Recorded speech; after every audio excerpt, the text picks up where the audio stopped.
Your style of the city rock. They say the season come out with a bang. Coach Minzy, best round here. Remember that.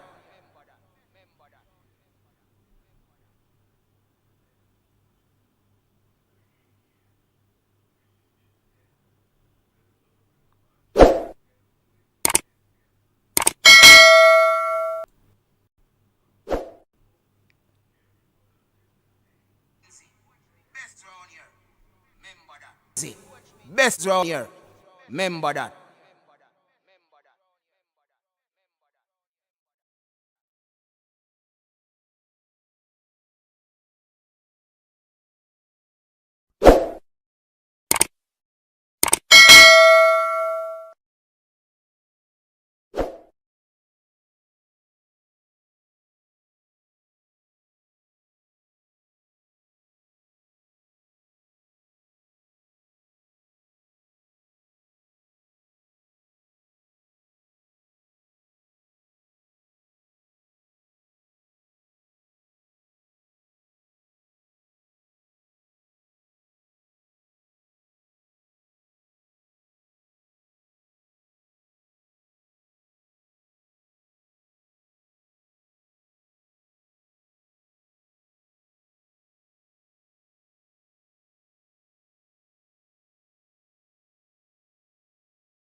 Alright, we seem to be having some technical difficulties, my people.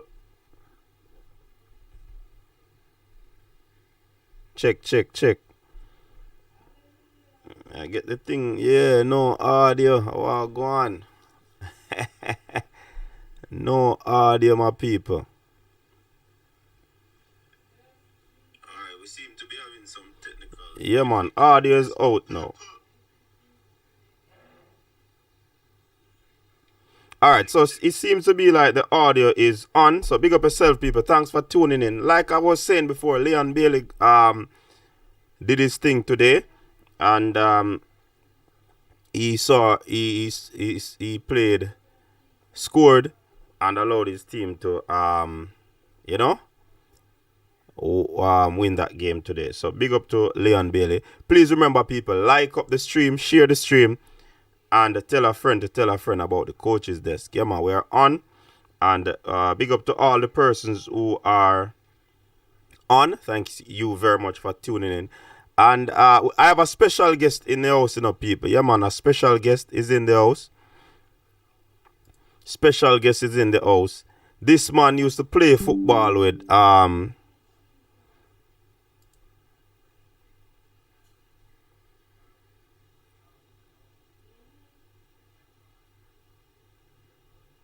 This man used to play football with the great Pele. Yeah, man, and we're going to bring him on to discuss some football because he's one of those people who have a great knowledge on the game. He's a coach as well, played professional football. And definitely we want to bring him on to, talk where football is concerned. So people, without further ado, I want you to help me welcome my guest, Dr. Davis. Welcome to the show, Doc.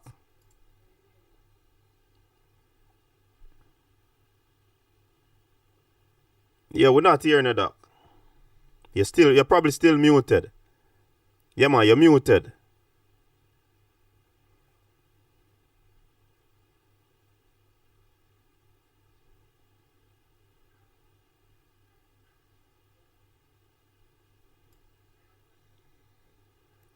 Alright, yeah, man, Doc, you're muted. Just unmute. Alright, up and running now.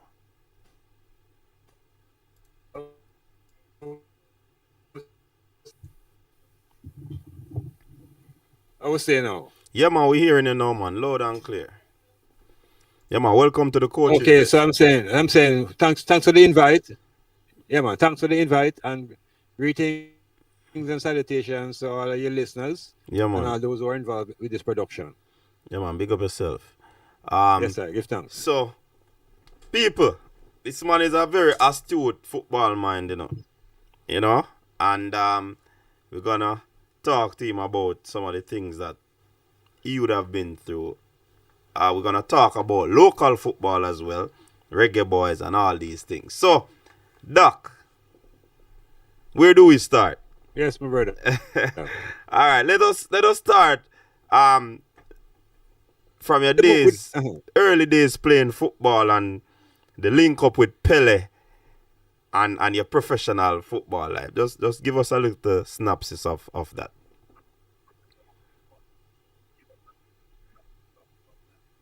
All right. Well, I'm a youth who born in this area of Kingston, and I lived in central Kingston as a youth. And my primary school was on Winwood Road, and I lived on a road called Waterloo Road, which is near Homestead. So that is my environment as a youth. Athletics was always an interest, running and jumping. Mm-hmm.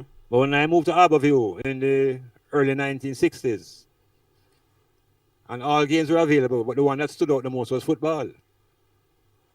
And it kind of drew my attention to the game. And so from that point in time now, I started to have an interest in this wonderful activity called football, as a primary school age youth. And I was fortunate to be surrounded by a lot of players who were playing in the Manning Cup already. Right. So my environment was, even though the little youth, all of the money who I played was bigger youth. Mm-hmm. Unlike certain times when the youths are pushed away. And I would try to make sure say I get a game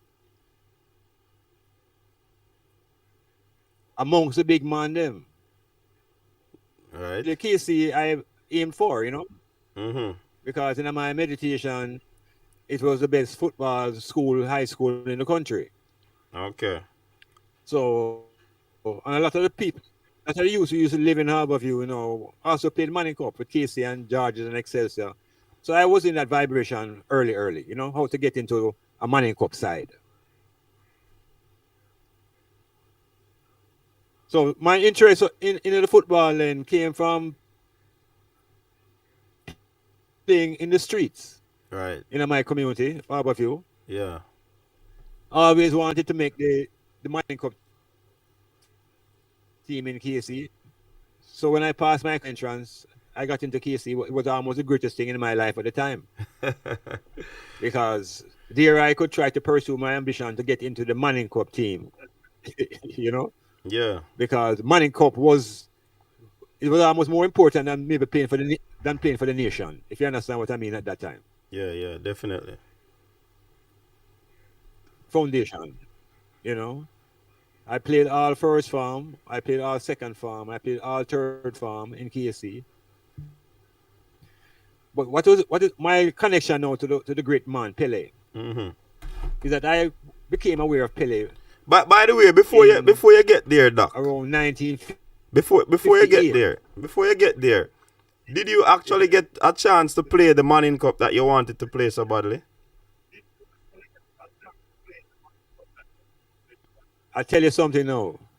One of the disappointments in my life that drove me actually to think of leaving the country was not being picked on the Colts team. Mm-hmm. No, when you play all first farm, you and the players them kind of graduate together and you play all second, you know. Mm-hmm. So I was in the junior coach program, started playing against JC and the cartridge and wearing blazer and getting a nice feeling of football, you know. Mm-hmm.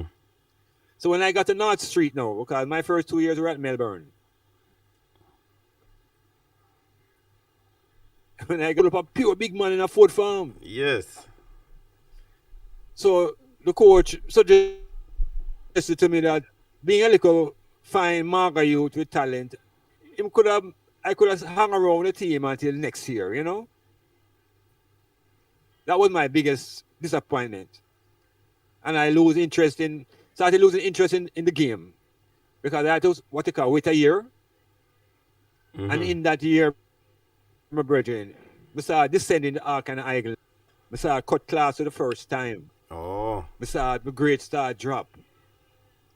All kind of things started reach me because of my disappointment in my football journey. So my mother, you know, who was living in America, she never know why, but because I wanted to play Manning Cup. Oh, okay. Now that the Manning Cup thing mash up. Why? Yeah, man.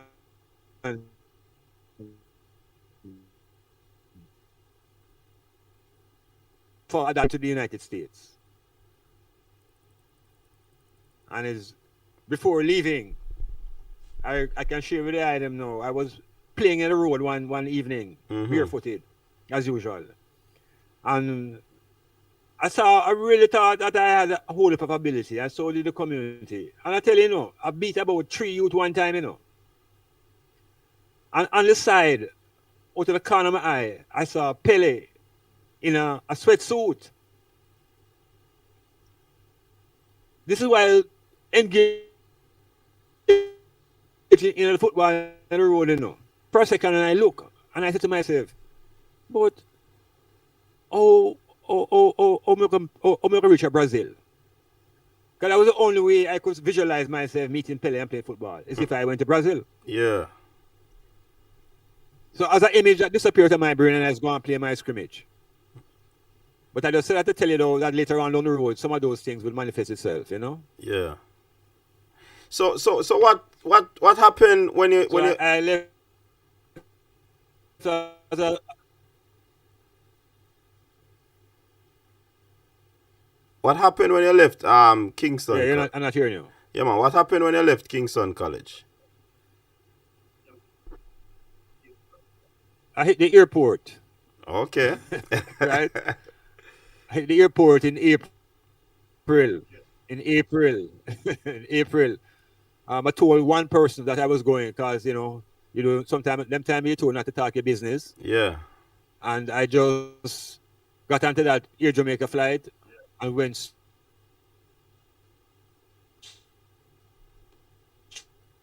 straight into Brooklyn, spring weather of America. So I switched out of, but my switch was in my brain about football. It was how to get back into football. Yes. And I thought America was a big place and yellow pages for a football club. Yeah. Yeah, because that was my drive how to become as great as Pele. Because Pele really now became my idol from I was here in Jamaica. And everybody wanted to be Pele. You know, so the vision continued. And when I landed in the New York area, I was 14 years old. And I searched out for a club. And I found a club called the New York Ukrainians. The same Ukrainians that you see at war today. Yes. They were part of a German-American soccer league. Mm-hmm. So this is my first time playing what you call now a foreign side. First time I'm going to play with a foreign team. Where the man them take you to the sports store and then buy your shoes. And them fix you almost as if you're a professional. Wonderful feeling.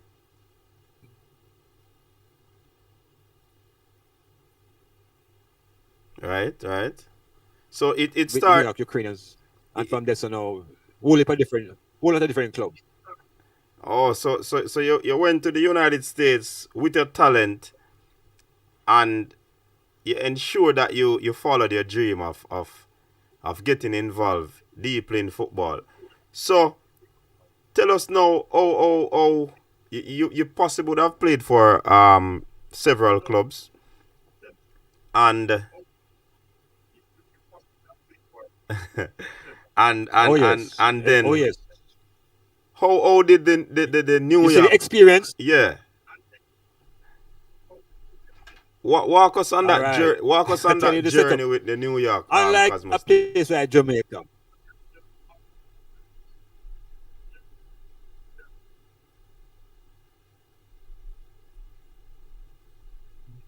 Americans college system, the American high school system. These are the infrastructure for the professional sport. Let me just summarize. High school, college. These are the feeder systems for the professional systems in America. So in other words now, I realize that if you get into the high school and begin to play high school soccer, there is a sort of trajectory for all sports people who play in American high schools, whether it's basketball, football, track and field. There is a projection where you can go from being a high school player to a college player to being a professional. That's infrastructure is in place in America. Mm-hmm. So getting into high school for me,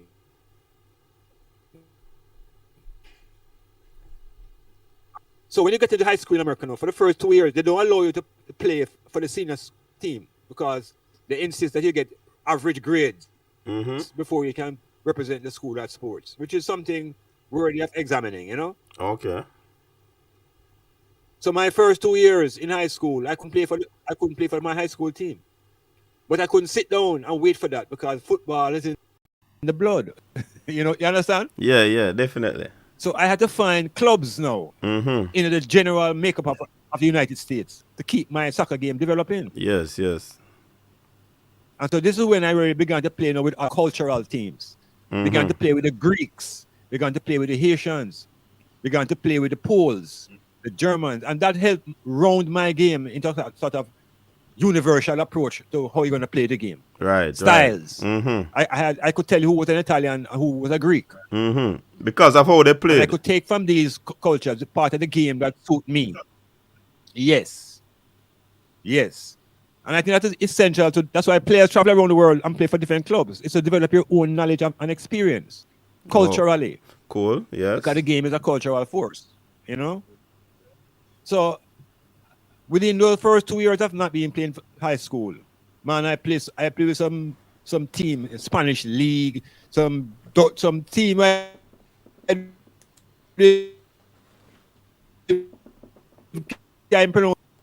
need to make sure you play during the winter, indoors.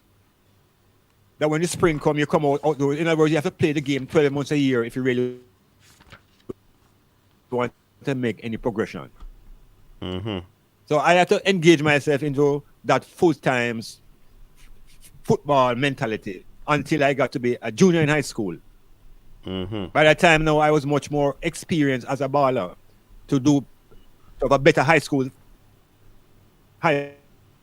season. City final, first time in the history of the school, Erasmus Hall. New York City High School finals. No, that is a big thing, you know. Because it's hundreds and maybe thousands of schools play soccer in team. It means you're becoming visible. Right. And that for me, you know, was my first injection into traveling with an all-star team. Because they asked a team from New York to go to Philadelphia to play the Philadelphia High School All-Stars. Man, this is a big thing for me, man. Yes. Big thing, you know. Traveling on Greyhound bus in Blazer, and the life started looking nice. The potential of being a professional life. And around, you know, it's not just soccer players alone, because you know about Abdul Jabbar, right? Kareem. Hello. Yeah, man, we are listening. The person who call you can't call right now. The phone ringing. Yeah, man, we're on the show. Call back. You have to call back, caller. Send a message. You can't call in the middle of the interview. Go ahead, Doc.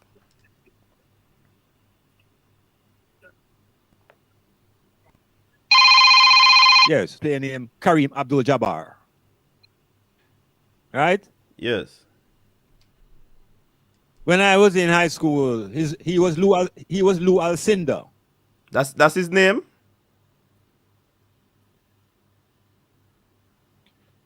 Yeah, original name was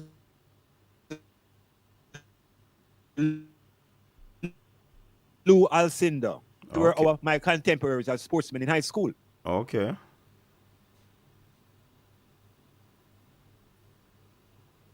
So when them man they got into the NBA draft, it's the biggest thing for a college player to get into the draft. You see, because the draft is where the professional teams identify the talent that they want to come into them system. Yes. So early, you can see in the culture of America the importance of trying to get into the draft. If you want to get into a professional. Same thing for basketball. You see the NCAA, at the end of the competition, there's the NCAA, there's a basketball draft.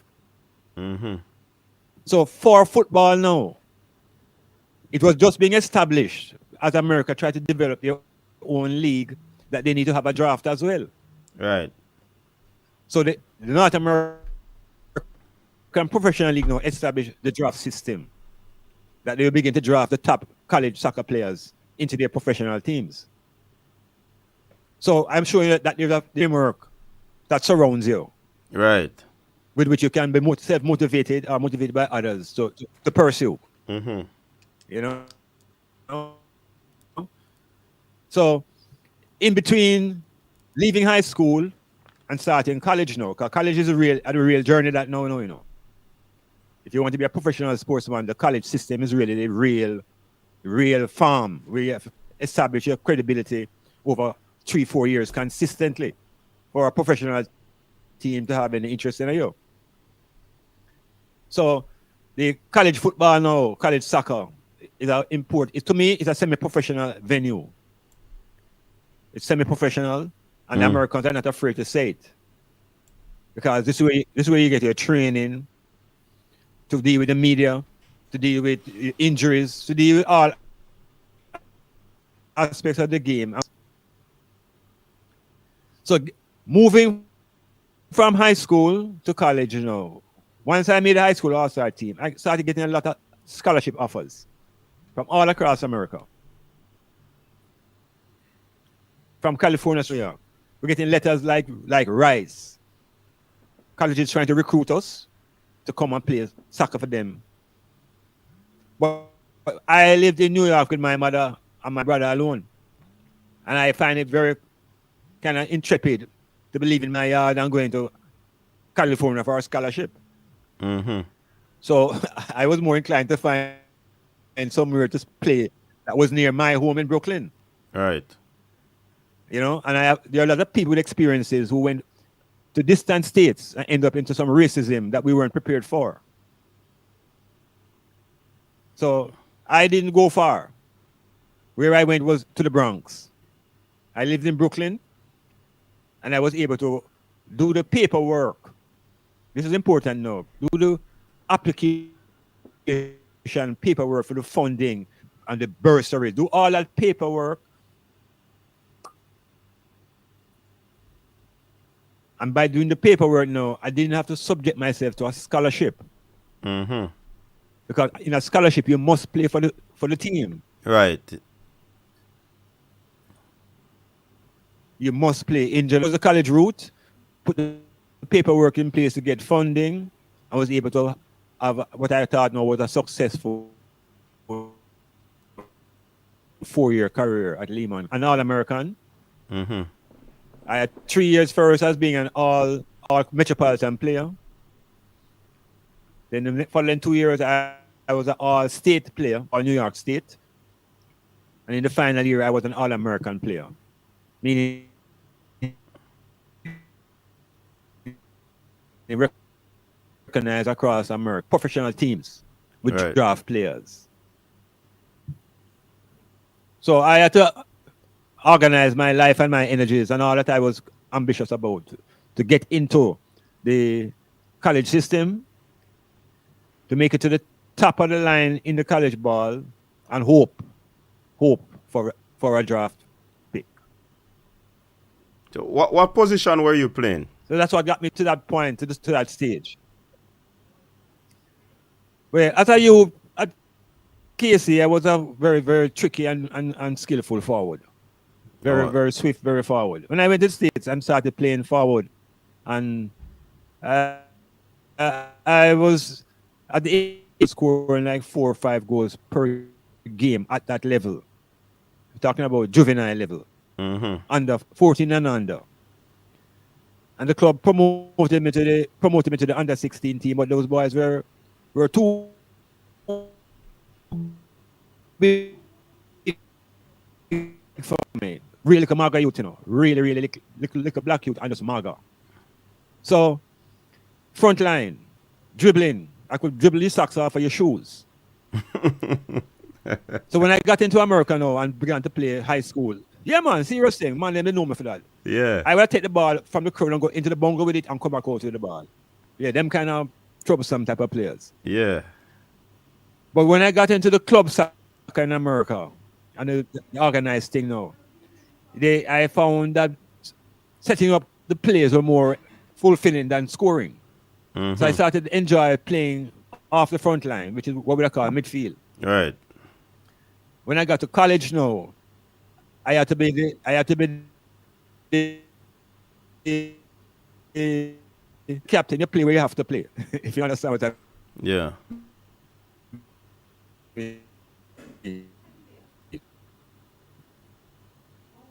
I feel that so I would end up playing central defense and midfield as a positions to rotate between.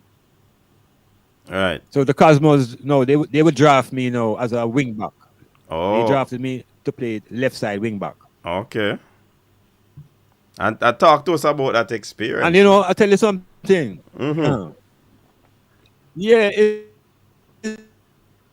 it's just now, It's just now that I'm beginning to reflect on it now, Just because the king has died.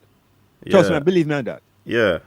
It's the first time now in my life I'm able to reflect on the things that I'm telling you now. Because when you're doing it, you can't reflect on it. No. You cannot reflect on it while you're going through it. Otherwise, you lose your step. You know? It's the first time now, I am looking and I say, but hold on. Who the man there? Because the things that I'm seeing now and reading and knowing about this man, I have said to myself, then I'm on. You reach there with a man there. Because that man is not an ordinary man. That man is a super ordinary being. He's a god of football, I man meet God, It's so that way. Come on, I man meet God. Because, the serious thing. Eh, And it was but they say Messi is a it is football god. so They say what is the Messi, word? It is so humbling. but they say Yeah, Messi is a in football god. Argentina. Yeah, hold on, no. Yes, man. No, Messi is a Jesus to in Argentina. Messi is the Jesus. Messi is the second coming. Oh, Man has impacted more of this globe than any leader ever. Whether it's Buddha, because this man has crossed our religious lines. Doc. This man has crossed all racial lines with his performance within this beautiful sport called football. Yeah, Doc. We seem to be having some Yes, issues I'm with hearing you. in terms of your audio.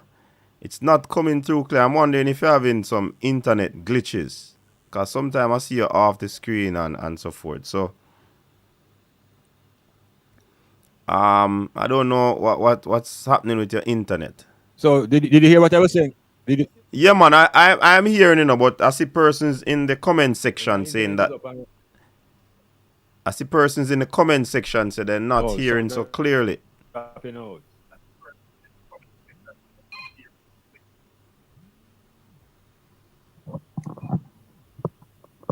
It's not the volume. It's not the volume, I don't think it's the volume. I think it's the internet.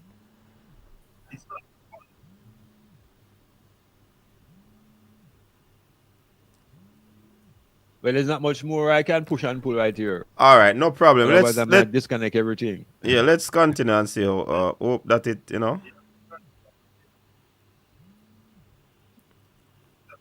Go ahead. No, I was telling you about the impact of this man. Yes.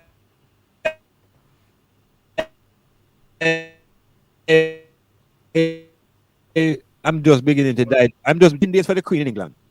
And Jamaica more than 12 days for the Queen.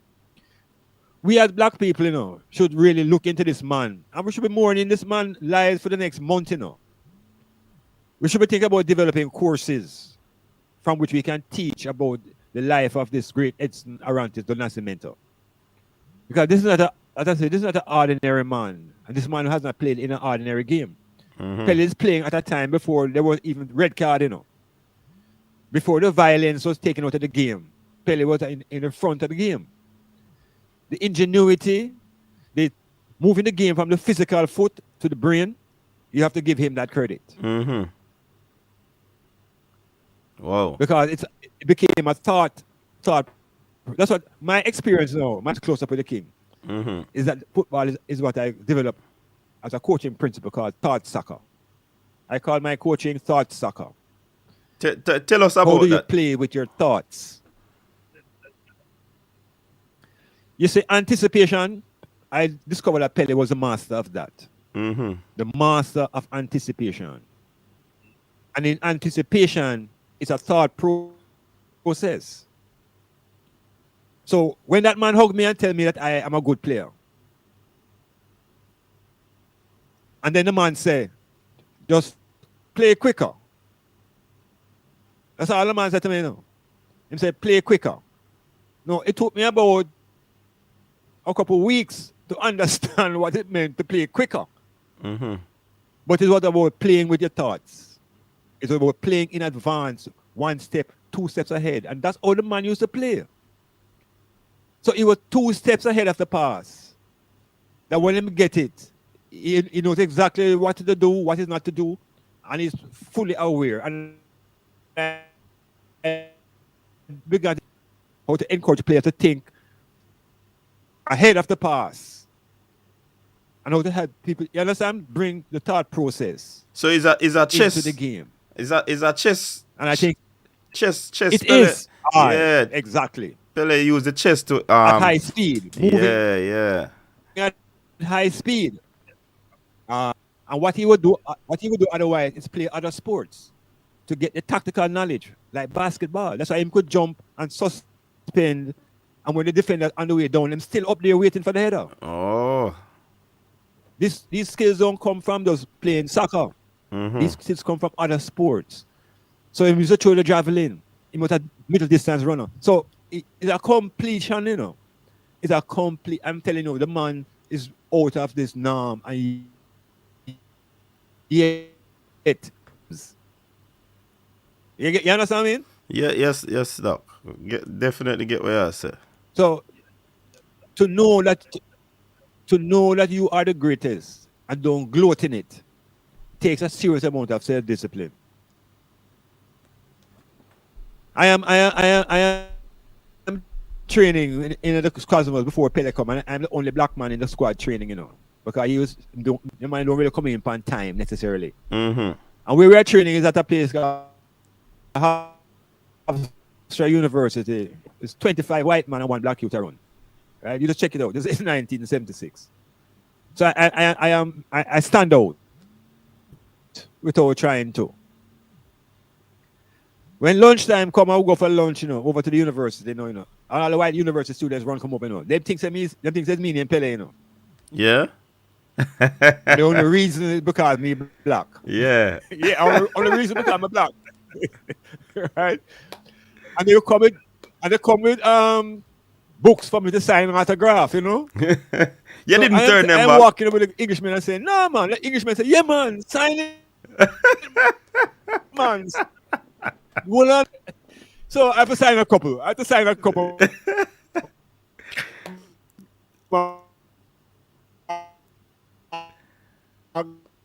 Pele. I tell you, before the man come, the Englishman, he said,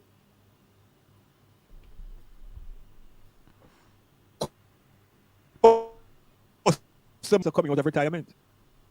And the customer who feel them helper need more money and the salary too big for him, blah blah blah. Man, I'm racist, but in a professional environment, football is a work, it's a game. So you try to separate that from the play. It's when the king turn up for training. Because there's only one black man there. Him end up a run beside me, And me never try run beside him, Mm-hmm. You know, hear me is running with my idol, side by side. I bounce, I do push-ups together, and sit-ups. Brethren, I feel like I could just go back to Jamaica now and just sit down. It's like a storybook. This man is really live in front of me. I made him do push-ups. I run faster than him. I play 2 against 2 with the king, and I take the ball off his foot. Mm-hmm. And some start recognize that the game is played in the brain. It's a mind. It's mind discipline.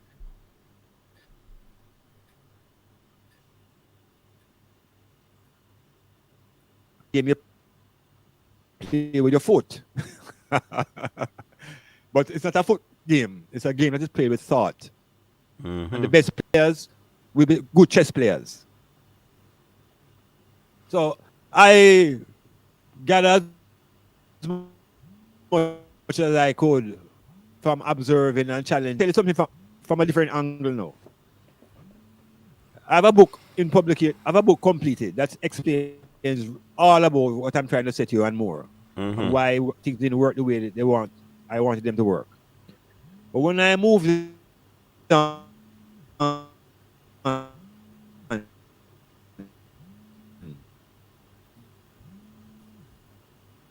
I signed my first contract now with who was being brought onto the play field. And we were in one half of the field, and he was brought into the top half of the field with the coach and the manager. And they having some discussions. And they spot the ball, and the man was taking some free kicks. And every time he kicked them, he go right up into the, what you call the pigeon, right? Yeah. Anyway, going into the area, he would score. So we are all amazed now. I say, rotted. Why would I bridge them? Little by little, as they came closer to Eusebio, Mm-hmm. Eusebio was considered to be the king of football before Pele. Yeah. Eusebio played for Portugal. Yeah. Eusebio was considered El Rey. As a trying out for a team at this stage of his life. Because he had about 4 or 5 different knee surgeries. Mm-hmm. So basically he couldn't run anymore. Okay. But it looked as if he couldn't do much more else than football.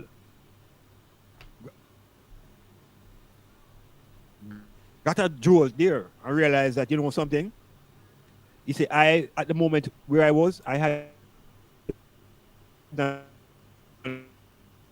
put that as a priority now, more than continuing in professional football. Because I didn't like how I, and if a man that great can end up like that, what says me? Oh, My final year that I could get my degree in psychology, which I thought was more tangible yes. and you can keep pursuing. And today I am much better off. Right. So you ensure that you That decision. sorted out My post football credentials because you didn't want you experience what happened with that Eusebia player and you didn't want that to happen to you. So you put the necessary measures in place so that you'd be able to, be here now. That's essentially what you said a while ago, right? and yeah, it's important I think because you see, yes, that allow me to be here even speaking to you, and not no make it and bumming around the society. Because you look in America, you see a lot of ex draftees, ex professional players. Mm-hmm. I didn't want to become an ex anything. So I I had a year to go on my university degree. And I just decided, well, look, you're not from a wealthy family. You continue in this football and you get further injury and you mash up. Where is it? Where do you go after that? And because of my love for the game now, I decided to go to coaching school. Yeah, talk to us about I that. entered the FIFA coaching school in the United States and got myself a FIFA coaching license. Mm-hmm. Yeah, because you see, it's down the road. I look already now in the Virgin. Down the Yes. road. Yes, I was yes. looking beyond playing. I realized, yeah, one of the things that showed me off that you have to read in the book was that I also got a very serious injury that could be called career ending. That could be Mm-hmm. considered career ending injury. I got a very serious injury in my final year in college, Yes. and I had to be making decisions from that time. And I was even encouraged to stop playing the game and go into athletics. Yes. I'm stop playing contact sports. I was being advised to stop playing contact sports generally and just go into athletics. So I realized that I had to do something to really save myself down the road. So I went into United States Federation Coaching School, and they were offering license for coaching, and it was a 10-day course. But I tell you, and I was in the group of 16, and my Asian brethren, we came on 1 and 2 in the class. We were top 2 students in the graduation class. Mm-hmm. So that certificate allowed me, to pursue coaching in America at the college level. Okay. I have my first degree, and I would have my first degree in psychology. Right. Very interesting. Very interesting. So interesting, I'd say. With those 2 documents now, I was able to get a job at my alma mater. I was able to go back now and coach Lehman. Mm-hmm. So I played for them for 4 years, Right. did the graduation thing, and was able now to return and coach Right. the Lehman team for 2.5 years, 3 seasons, and felt that I made my contribution back to the university, and kind of sign off. I can hit the ceiling in America along the Mm-hmm. racial lines and everything. I decided, something Jamaica, and that was my attitude in coming home. All right, but did you go like because we know that you're a very well astute coach, where you're coaching the Doncaster Cup, and did you go any further in terms of your coaching licensing in America or in Jamaica? Okay, in America. Okay. When I came, you could count on one hand with many fingers if over any coach who was certified. Mm-hmm. The couple coaches who were certified were probably like Bradley Stewart, and those men went to Mexico in the 70s Mm-hmm. to get some qualifications. Part of the thing about Jamaica is that Jamaicans never really saw the value of coaching in football. Because we think it's a man born baller. We have this ideology that man born baller, and some man don't need any coaching. Right. No. So when I came to this island, you probably know of Winston Chung Fa. You probably heard of Winston Chung. Yeah, man. Winston Chung was a legendary coach from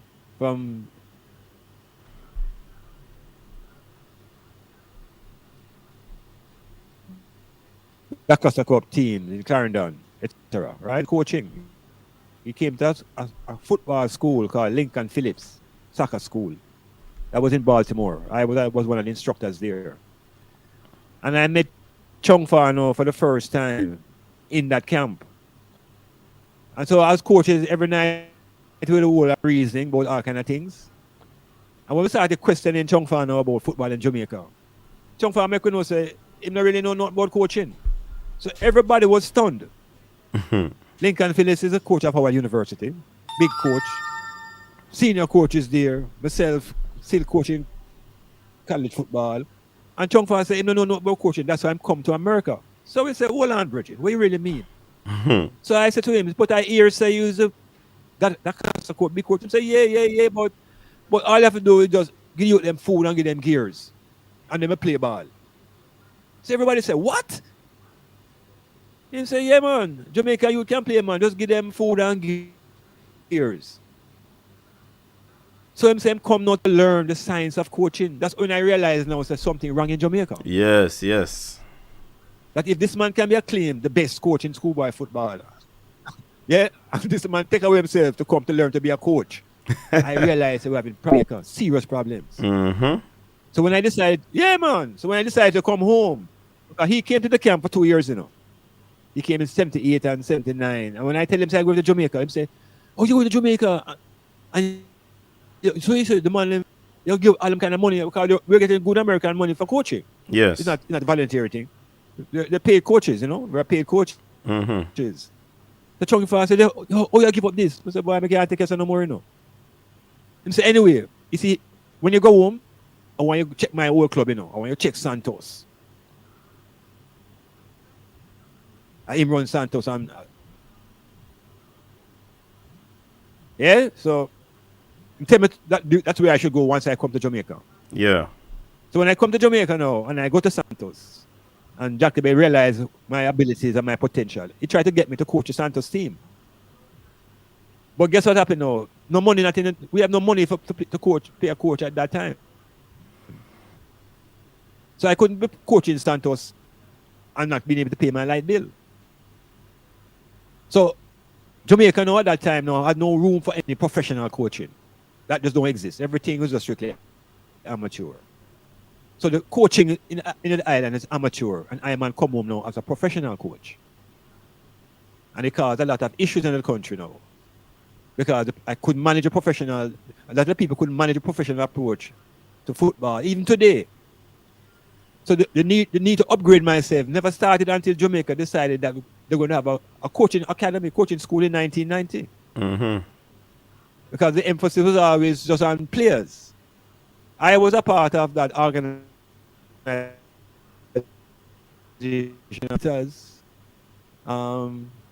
A couple of men from Kasafa. We decided it's important now that Jamaica begin to develop our own coaches. So I'm putting that the federation started inviting overseas coaches that would begin to run seminars. So the upgrading was going on, and I was a part of it. But all of that came to a standstill now when Simon Wells came, building a coaching fraternity anymore. All of that disappeared, and everything was about Reggae Boys. Renee. Thing now, we have been talking about upgrading coaches. And all upgrading to me is kind of comical, you know. It's not serious. And You so see, it's kind I have of upgraded myself to the uh-huh. extent that Jamaica allows. But I came here. It's Okay. kind of comical because it's a 2 day thing, kind of weekend thing, and you need to be on the board at least a 2 week program, living in situations, and the coaches must be part of the training. Coaches the coaches must be fit and they must not be fat. I learned that as a coach. Coaches must be fit and not fat. Mind I the see some track, big belly. Yeah, man, I see some big belly man coaching. mind the Some big track and field man them here, you know. belly man.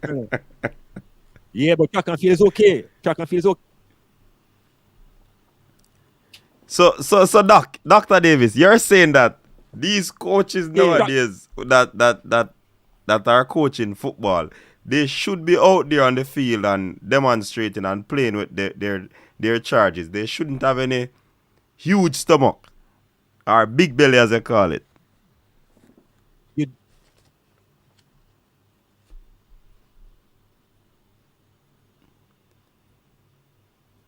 You hear me? coaching is about leadership. Mm-hmm. About being. It's not about what you're talking about. It's about being. Mm-hmm. So if I say to you, you have to be flexible, and I can't bend and touch my toe. What am I saying to you? Yeah. So it's a practical thing. If you look around the world, a lot of the coaches they can handle the ball and they've played to a certain level to have experience. When a man tired, and when he must push him harder, and he understands these things out of experience. So it's not say I want to upgrade the game. We have to have professionals who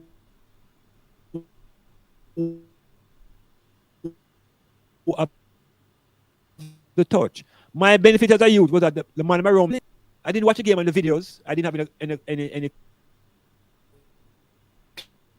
clippings to watch a man and image to a video. I had to go and take him in live. So it's a whole different experience. So we have to get the coaches now to come out of the book and get practical, run a mile with the team, feel how it feels to get tired.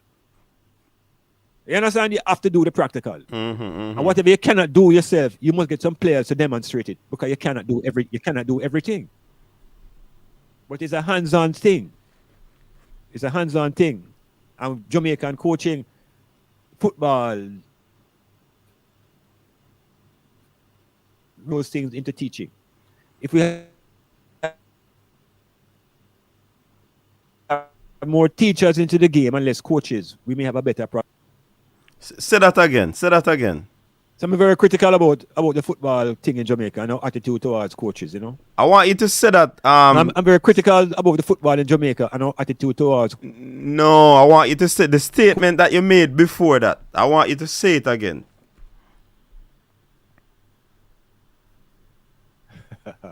You look like you forgot it. There's quite a few things I've been saying, So, No, mind the line that you made mention. yeah, just... but I'm not speaking generally about. Go ahead. No, I'm saying generally that I am very disappointed with the attitude that we have towards coaching football in Jamaica, because we have a feeling that Pele never have no coach, for example. So no man can coach. The raw approach is not so functional anymore. You need tactical knowledge. And teams are going into computers now to design counteraction of plays and stuff like that. So the coaching has become more scientific, yes, more scientific. And the players have to be more intelligent now and be able to make quicker decisions under pressure. But Doc. Because I said the amateur relaxes, These said coaches that you're referring to, the Jamaican coaches, they will say to you that you have not.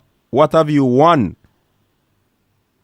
What have you won for you to be telling me about coaching? You mean WON? Yes. So you see, Rhinos, you see that attitude now is what is holding down Jamaica. Right.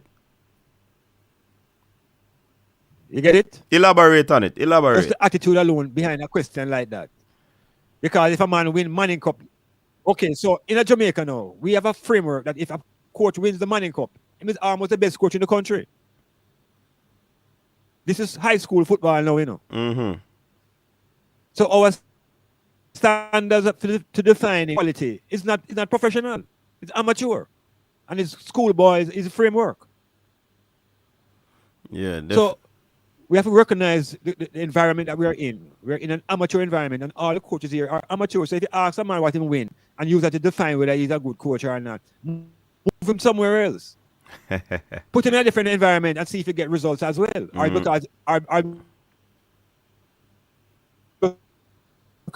because him get for framework.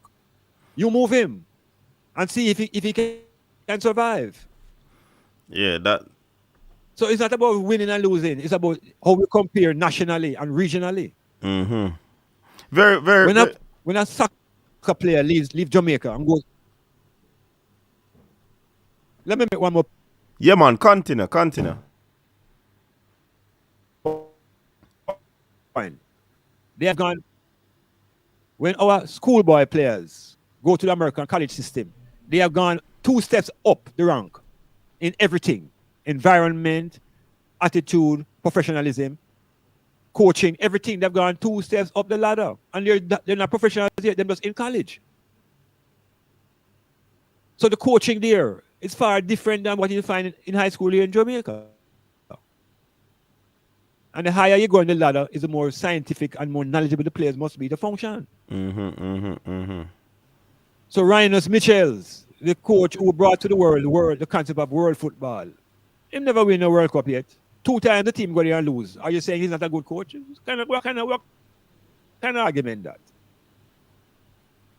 Say to the world a new philosophy and a challenge traditional ways of playing 4-2-4 and begin to bring in.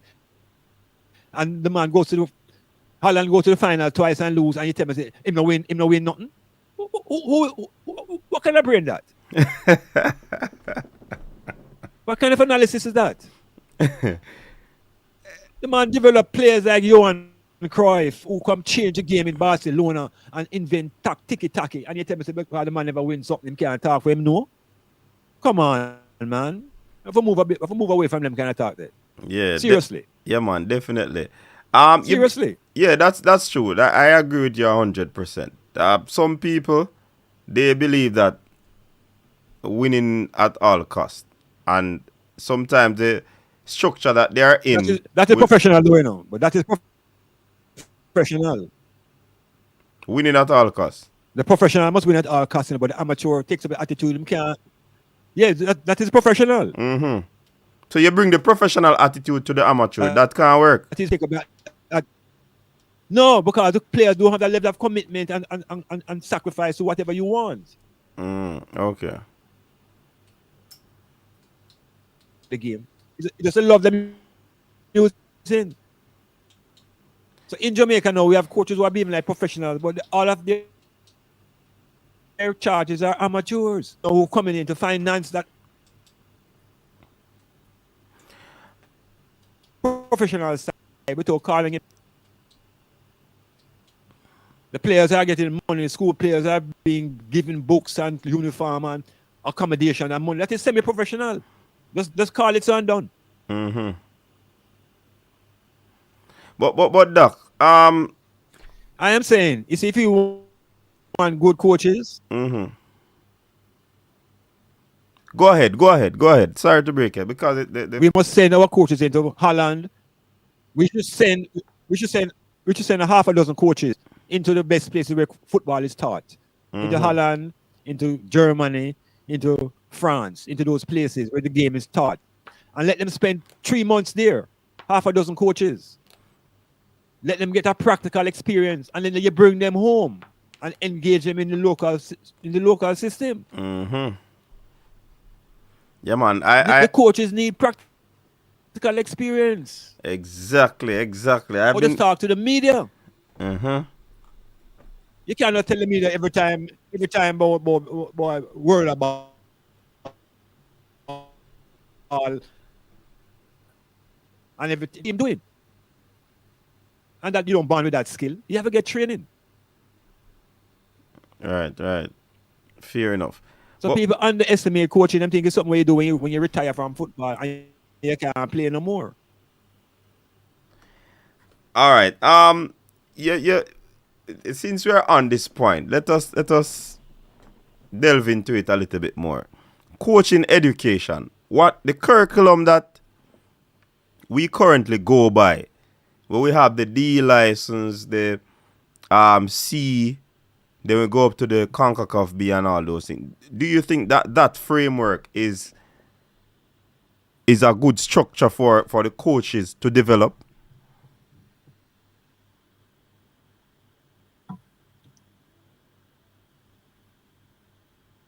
I think that the FIFA is trying to put in place structures that will lead to the upliftment and the upgrading of the whole ability to coach. It doesn't mean that it is all and all in that structure. What I think is missing is a cultural psychology, the psychology of culture, because the game is not just X versus Z, X versus O. Mm-hmm. You have to have a group of the culture to be able to get to the consciousness of the players, to get them to perform at their highest level. That I think is missing out of football generally. The psychology, the personality psychology, social psychology, the concept of a team, how to maintain justice and harmony in a group. Mm-hmm. These are not things I think automatically our CONCACAF course will throw you. Right. I think you have to go into special psychology courses, psychology of motivation. I think generally, even at our education system, psychology is absent in almost everything we do. True. And yeah, you're perfectly right. It's essential in sports. It's a big thing in sports, and we tend to shove it to the side So the coaching, and don't look at it as something that is very important. Psychology, I'm talking. So I agree with you 100%. yeah, man. Once you mention psychology in Jamaica, once you mention psychology in Jamaica, people think of madness. Yes. And insanity. Mm-hmm. And it whole thing become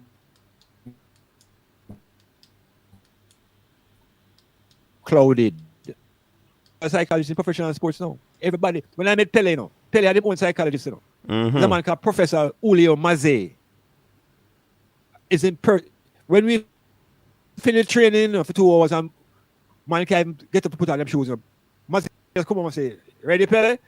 And you hear him grunt and say, yeah, it's a 45-minute workout that make your belly hurt you, Mm-hmm. Separate from the team, No, as some say greatness don't come by talking, Yeah, it's being able to do 2 laps more than a man who's your biggest competitor. So if you are competing against a man in China and him run 35 miles, you have to run 37, which why you there, Yeah.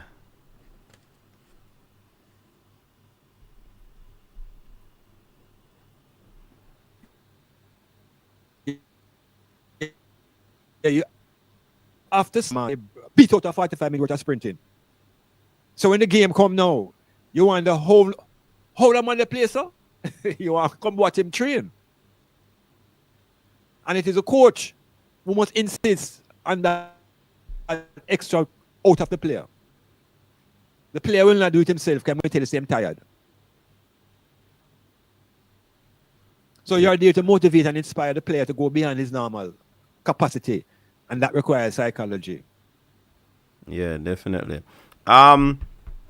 Should there be a prerequisite, a standard prerequisite for persons who want to get into coaching? Because it's not because somebody like football, they just get up and say they want to coach.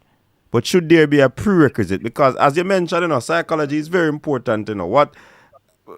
What they go through is just rudiments and mainly you'd call it the physical aspect of the game. Yes. So the Jamaican coaches will Physical component. right Yes. will kill you with the physical components of the game. when you come on to the other nuances like the psychology part of it and so forth, I tell you. we struggle there. So should there be some sort of The prerequisites? tactical side and the tactical, yes. Should there be a standard prerequisite for entering or venturing into coaching? What I'm about to say may sound very harsh, but we can work from that position downwards. I think they should all go to teachers' college. Everybody should go to teachers' college if you want to coach. Say that again. Say it again. Teachers' college, the three-year teachers' college. Anybody who wants to coach seriously in the country should go to the teachers' college and spend 3 years there, or even a 2-year program at the teachers' college, and get the fundamental approach to teaching, not coaching. No, teaching. The principles of teaching. How do you revisit what you have taught to know whether you can move on? And the different methodologies. Has the child learned that you can move on? You see a coach giving the coaches drills and exactly. You see a coach giving drills, and the players not must run the drills the same way because it's on up. And him can check back 2 weeks later to see if the players has improved. What are the criteria to check whether a player has improved out of training? Yeah, and do we have these little things in place? Are we doing the same thing over and over and over and expect to get different results? And some of these things is that a man who see a man do a drill. Teachers college. Yeah, a man who see a man do a drill and him just like the drill and start do it. But him don't know why. What's the purpose of the drill? Yeah. So you kill the athletes with drills and all of them things. But you don't know the outcome. What is the purpose? We just drills. So that's the physical component. And sometimes you don't know how to... Yeah. Go ahead, Doc.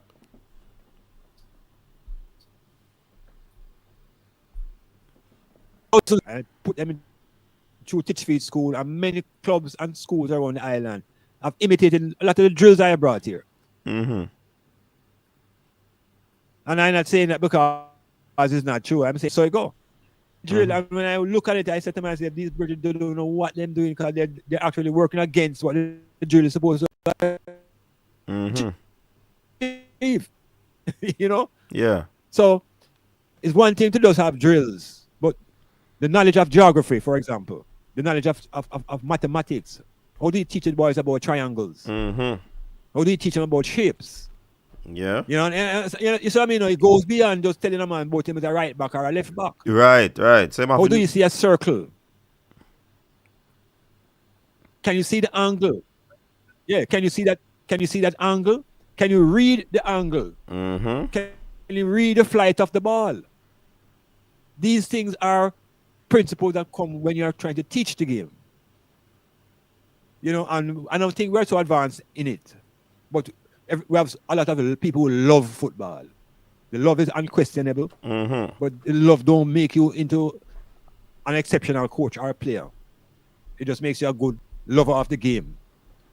And you look around the world, you look at the last World Cup, you see the age boys that surface, couple 18-year-old, couple 19-year-olds.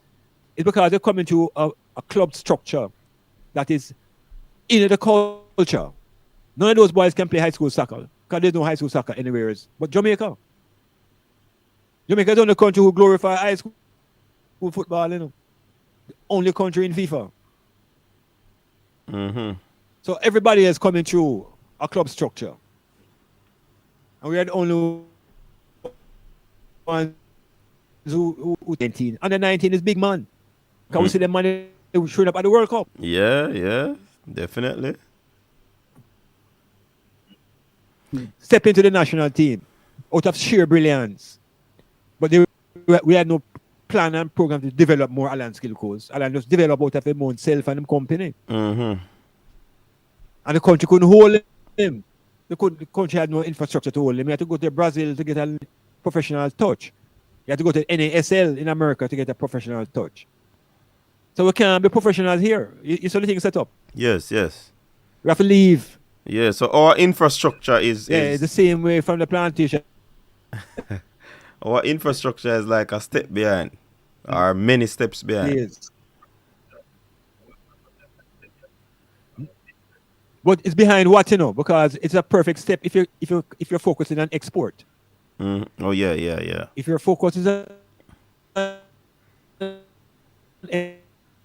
but if you have an attitude where you want to develop from within, then we have to shut down that export mentality and begin to build the trainers from like all athletics. People now around the world coming to Jamaica to get coaching. Mm-hmm. Who would have come to Jamaica for a Jamaican coach to coach them? Which Jamaican coaches in demand outside of Jamaica? Nowhere. Nobody. Nobody not asking for no Jamaican coach to come coach them team. Nowhere, but them call for our track coaches. Left, right, and center. Yeah, true. So coaches them need to wake up, man. Coaches need to wake up out of their ego. I think too much of our coaching is driven by the ego of the coach. Mm-hmm. It's the ego. And it is dominant in amateur sports for definitely. So unless we move it to professional, we will always be suffering with this ego attitude and the coach them. Either them burn out the athletes in running or them abuse them in. Yeah. All right. You know that GC Foster is one of the greatest institution here in Jamaica, right? And I see a comment in the comment section that, and this is after you made mention of, you mentioned that coaches need to go to like a teaching college, right? GC Foster is there. Do you think that the PE teachers have the requisite knowledge and acumen to develop into great football coaches? Because this commenter said that, Duckland, big up yourself. He's saying that Jamaican coaches are mostly PE teachers.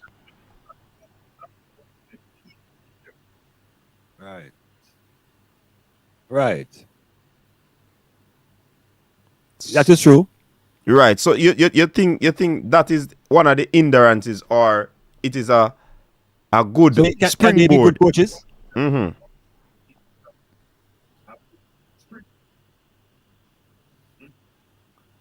I think GC Foster should be a university of sports to upgrade the status now of those who graduate.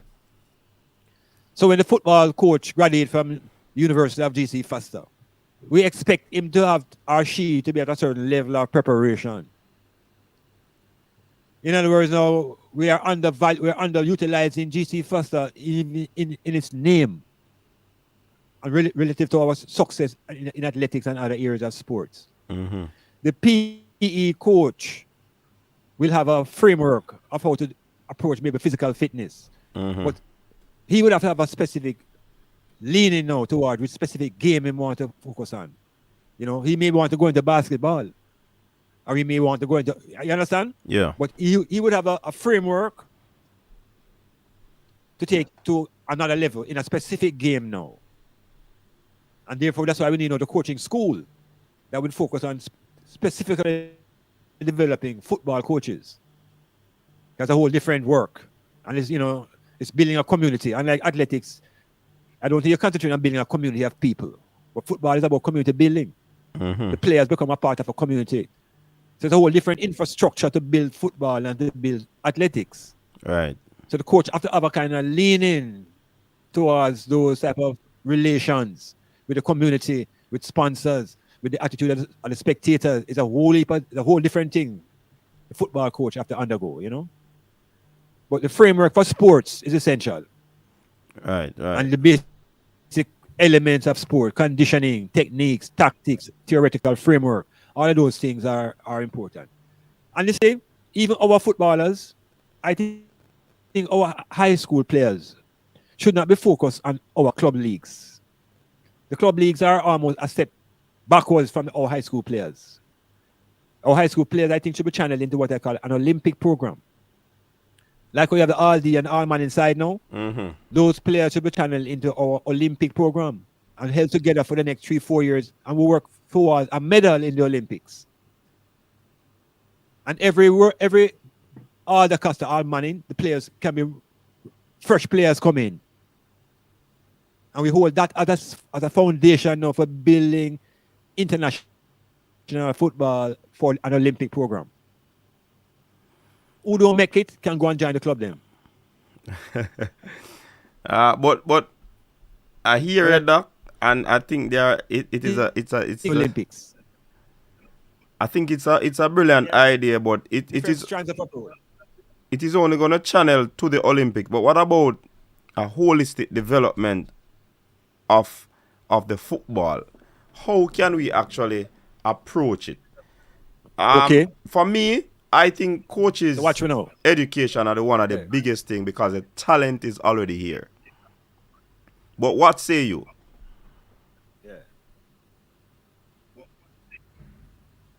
I am saying we're lacking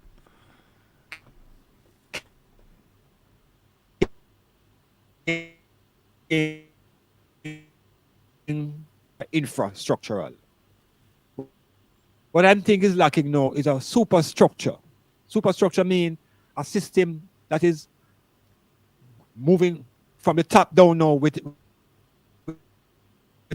this heaviness. For example, the league that we hold today, called the Premier League, I think it's a national league. I think we should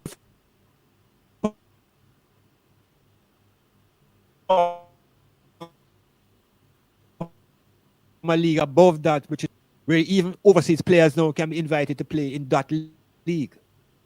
Sponsored by the hotels, the major companies, cement company. These companies now should come in from the top and begin to see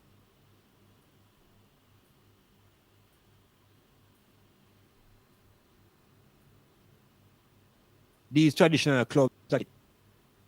So I am saying no. Schoolboys should be moving into that Olympic movement. Those who are not there or Premier League now should be drafted into this professional league by the hotels and business houses. What do you think that sound like? Not true. You know, we not catch a lot of it, you know, because you were in and out, so you probably have to repeat it for us.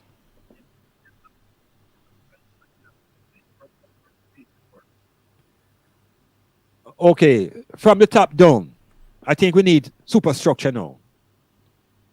Superstructure means entities that are well and in finances. Hotels and business houses should combine and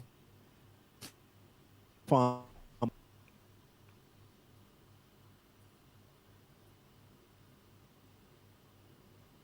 And these coaches are paid for them. The players will be full-time players because these. So I'm saying that this present National Premier League thing is not premier. We need another step away from this semi-professional look to a real professional thing. And our schoolboy players could be channeled towards an Olympic program to help to bring us a medal. The JOA and the JFF need to work a little bit closer for the benefit of football. Initially when you were talking, you said you went to the United States and you saw. I don't know if you're hearing all of that. Yeah, man, we got it. You mentioned about being in the United States and the infrastructure that you saw, because you couldn't play with the seniors. So you have to wait until you reach over there in the senior ranks of the high school before you play. You think that is one of the missing link that is in Jamaica's football, and what you made mention of just now, could it be the catalyst to change the whole infrastructure of Jamaica's football?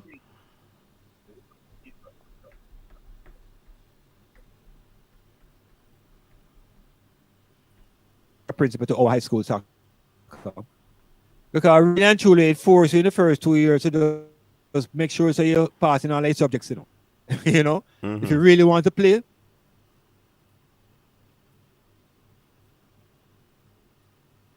We're grade 7, you're not going to play for your school, but something could be put in place perhaps along that line where,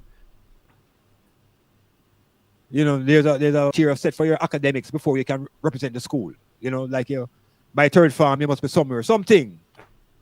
I can't say it at the moment, but I think it's a worthy thing to investigate. You know, that a man, you just come out of school just to play the sport. You know, how do we get away from that? That recruiting just to play. Mm-hmm.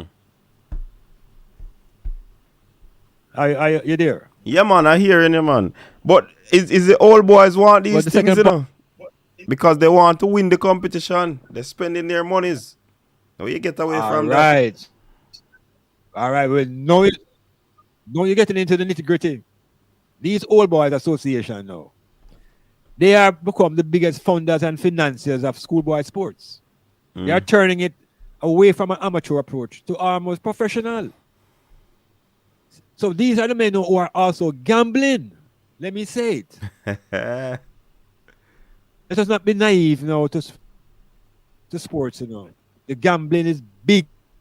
I mean, I'm going to tell you it's happening in Manning Cup and the Costa Cup, but in sports, generally, gambling is a part of it. It is integral to professional sports. Okay. It's inseparable from professional sports. Now, we're supposed to, but I am telling you, so man have exchange money over the match them. Man have bet. Big bets too. Because these things become the belly association. Some of them will love to see their schoolboy teams maybe promoted into a league structure. We don't know if that was possible. Where the school teams could be transformed into leagues that are professional. It's going to clash with our FIFA and JFF. So the old boys now, they are the ones who drive in the money and the sponsors. One time, Boys and Girls Champ were separate.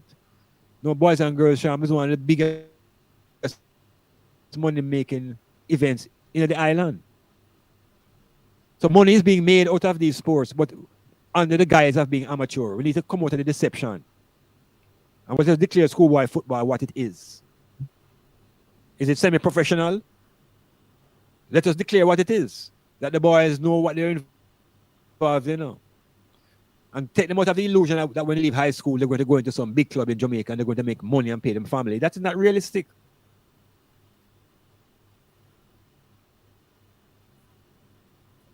Yeah, certainly.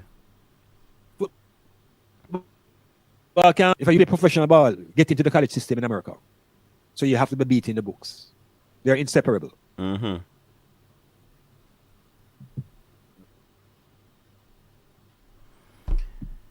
Some riveting stuff here, doctor. Some riveting stuff. I mean, I want to know if there's gonna be any form of revolution in football in Jamaica. Or are we just gonna go through the same thing over and over and over?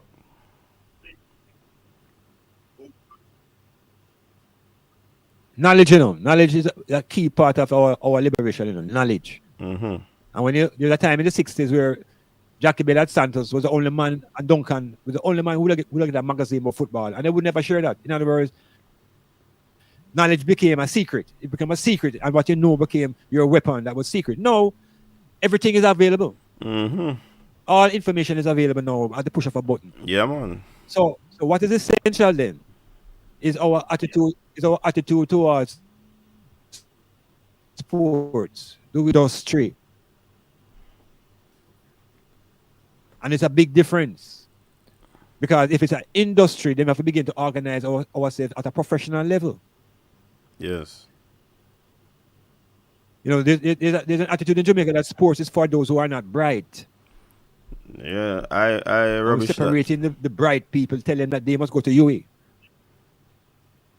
Yeah, we have to rubbish that and realize that those who are not bright now have the biggest finances. They have the greatest financial power, a lot of them.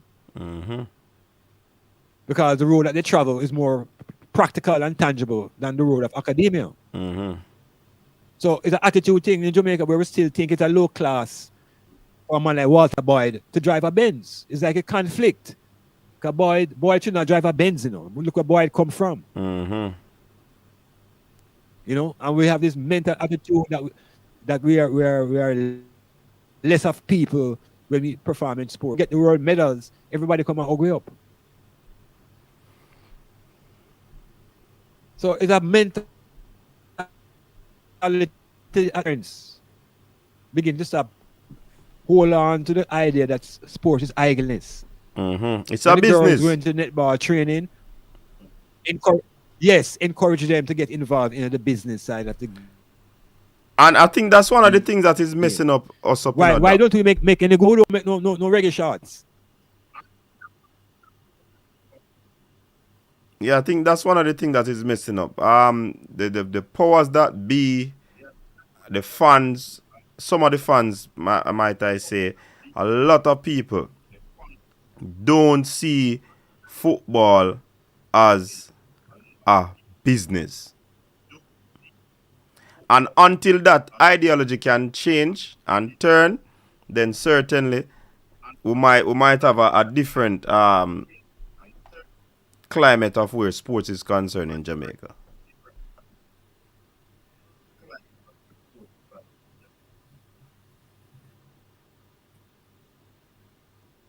Those who were put up don't realize it. Nothing don't change. In other words, no. It is the administration of sports that must become professional. Mm-hmm. The administrators should be professional. They should be doing this thing part time. Yeah, they can't be doing it part time.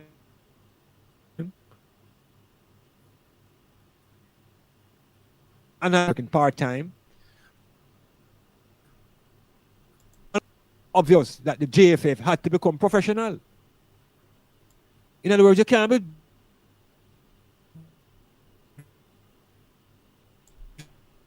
driving. So the JFF had to become professional. It's the same thing required across all the cultural aspects of sports. You have to have professional administrators. And until we have professional administrators, it's going to be part-time sports. Part-time. Run like a party shop. Where they try to go abroad and they can't connect an air flight. And the travel group to the hotel. And they just can't do the basics. Basics. You know? So it's the administration. We can even look at the government. Yeah, man, even at the governmental level, you know, it's the basics missing. Professionalism. It is not.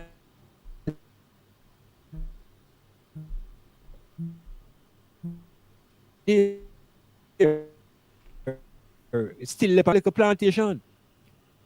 So it affects the sports because obviously it's just another aspect of our life. You know? Yeah. So it's a professional. I wonder how do we move from amateur to professional?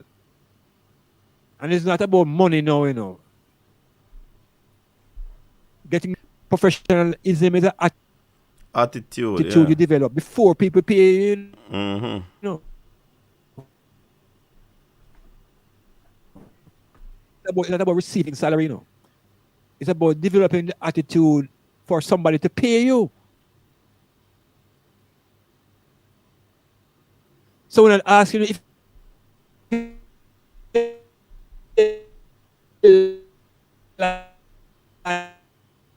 required for the team to win.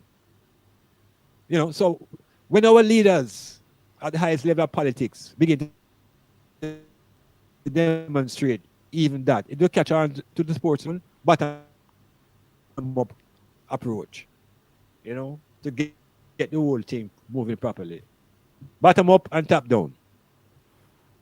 Yeah. All right, Doc. Reggae Boys now. Let's talk. Let's look a little bit Yeah, on, Minzy. on the Reggae Boys side of things. We missed out on a World Cup this year. Brought in a new coach now, European coach again. Yes.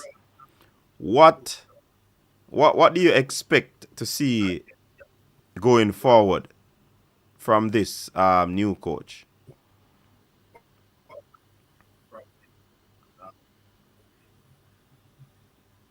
Okay, the coach comes with a very good resume. And his success in Iceland is recognized by FIFA.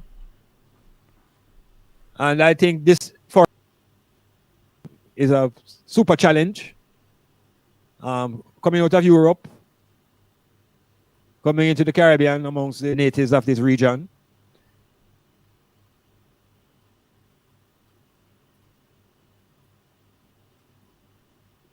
and hope it, this time around, we have to just reflect a little bit on our history briefly. That we got to the World Cup in 1998, and now we are in 2022. So 5 World Cups have passed about that. Mm-hmm. And every time the World Cup tournament comes around, our qualifications, we finish further and further down the table. So we've been finishing in lower and lower positions every tournament. Tournament, we were knocked out even before the games were finished. We were knocked out. I think there were 2 games to go, and we were already eliminated. No, you can't really slide back much further than that. The attempt to get Jamaica to the World Cup has been stuck in a philosophy set up by the former president, Borrell. The captain established a formula that brought success. The success, however, was not based upon anything.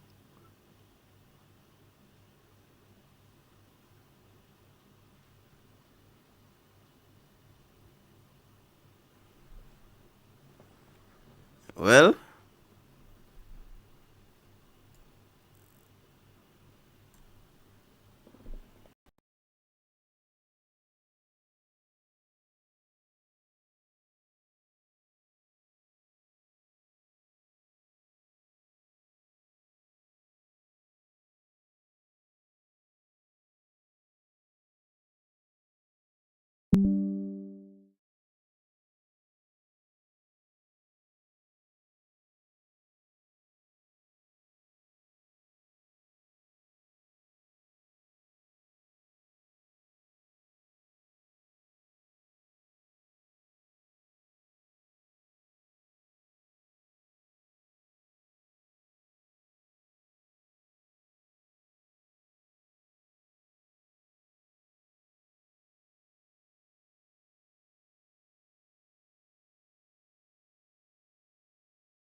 Yeah.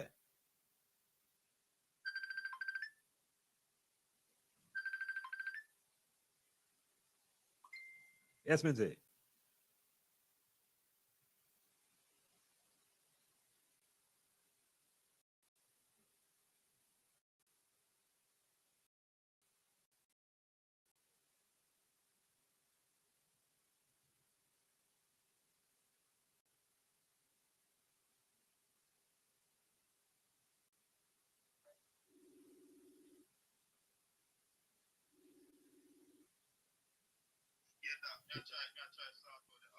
Okay.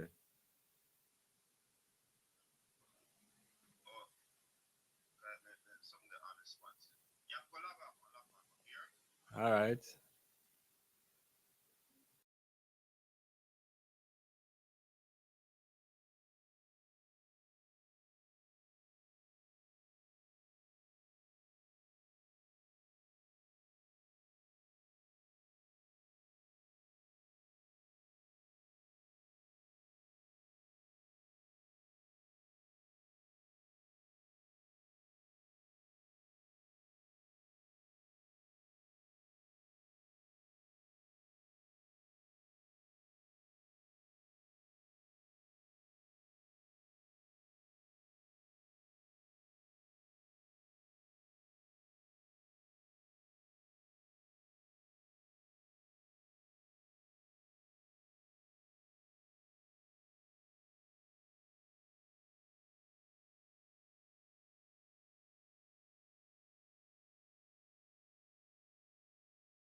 Yeah. Yeah. Can you hear me? Yeah.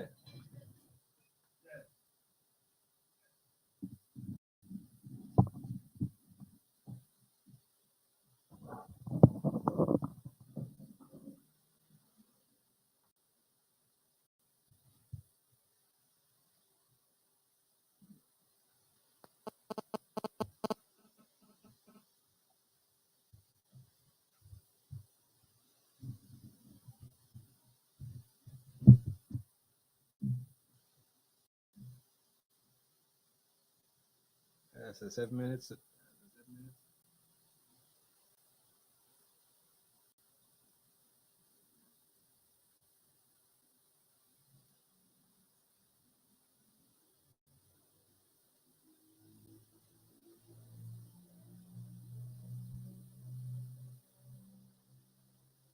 Coaching is teaching, but not all teachers are coaches.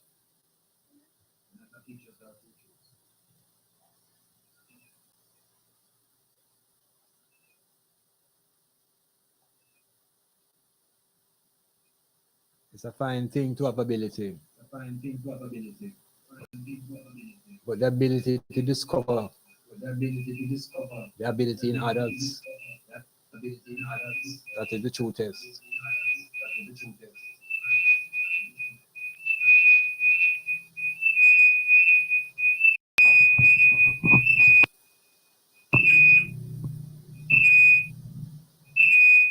All right.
Una hear me?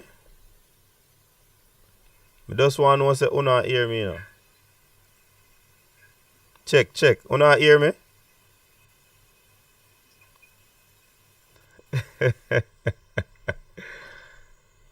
Check, check, check.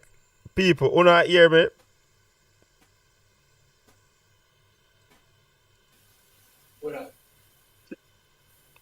Una hear me? Yeah, man, una hear me, man. I wanna go like una hear me. Check, check. Una hear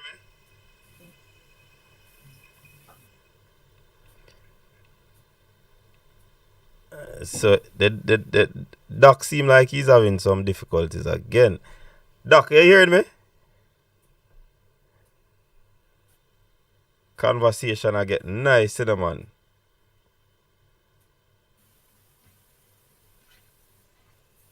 Check, check, check.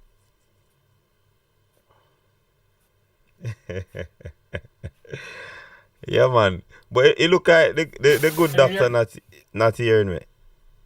Are you hearing him? Echo? Yeah, no. It look like we have to end the show, people.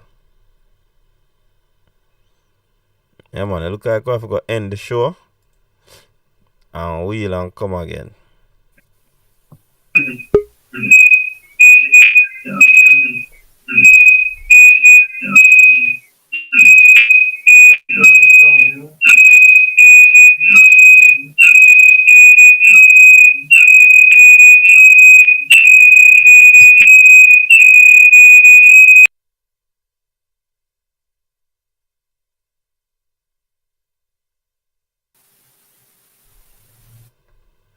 Yeah, man.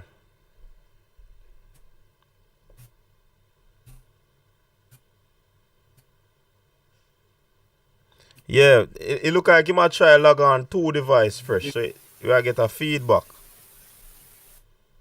That is why the echo is coming on, people. You know, so I saw them thing I go, man. I'm not gonna like say things like these not happen. Technology we are deal with, you know. You might try log on two device. So each time you log on the next one, both of them on. So that's why I hear the feedback. Apparently he's not hearing me right now. So what me I gonna do? I kick him from the stream. And if him come on back and it work, then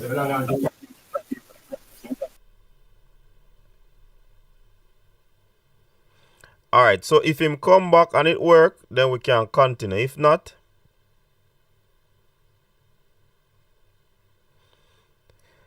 yeah, man, the feedback is as a result of him trying to log on another device. So apparently when him log on one, he's not hearing me. So what he does is try to log on another one. So that caused the excessive feedback.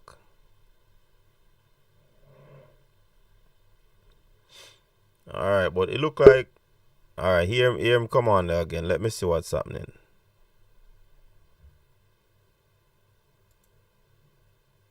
I'm hearing you. Yeah, hear me now, Doc?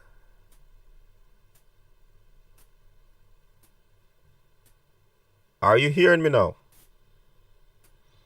No, you know look like it. You hear me? Yeah, I'm hearing you. Are you hearing me? That's the problem.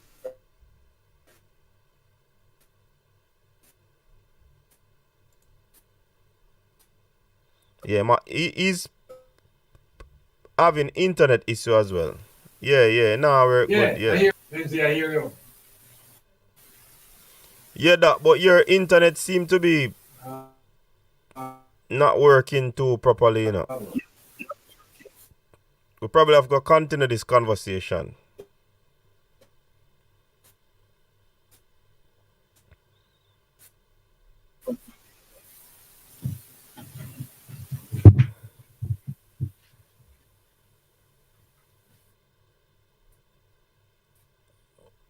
No sound from who?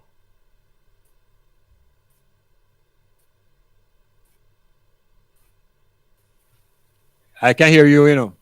You can hear me? People not here?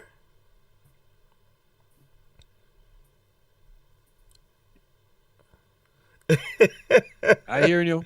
Yeah, man, I'm hearing you too. I'm just checking with the audience if they are hearing. Rob Smith, are you hearing? Okay.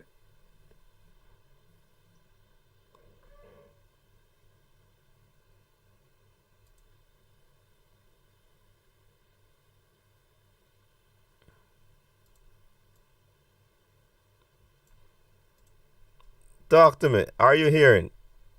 Doc is back, you know. Doc, apparently Yeah, me there, same here. we have got probably reschedule this to another day, you know, because people them really want to hear you, but something Yeah, man. We can work out another thing. yeah man, something alright with the whole internet, the feedback and all of these things. So we possibly have to reschedule. Yeah, We, definitely. And I will be available, you know. yeah man, yeah man. I'll make myself available. So we can go and share our ideas on how the football can move from this DBDB sport to multi-trillion-dollar industry, you know. And then how do we combine our growing sporting industry now with the tourism? Yeah. So Oh we look want to at add on tourism to sports, not add sports to tourism. it look like we are hearing you clearly now, you know. So it look like we can continue. So people want to say continue. Yeah? Yeah, it's a sound clear now.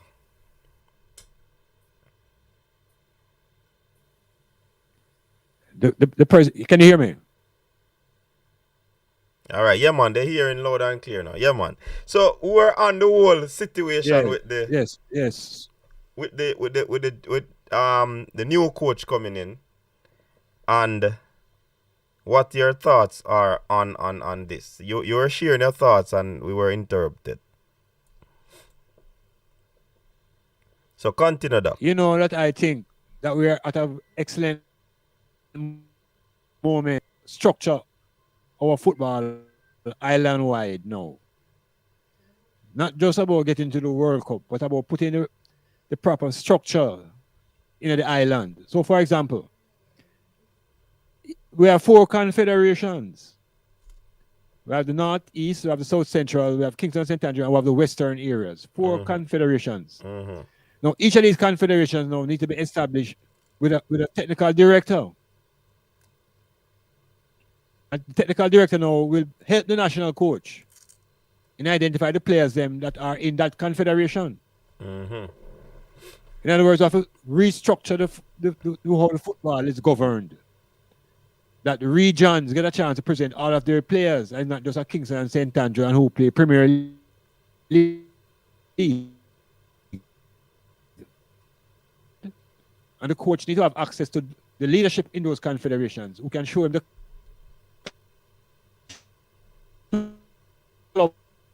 players. We have 1 national technical director, but we need 4 more, 1 in each confederation. Because this coach is obviously insisting on building a local national team. Maybe we're the only country in the world who don't have a local national team and trying to play the World Cup. Get country now line up themselves to come in and try out. Yeah, the players, because there is a structured national program here. So I think that should be part of his early assignment. Our mission within this long journey. You were making mention of something about the late Captain Boyle. You remember what you were saying?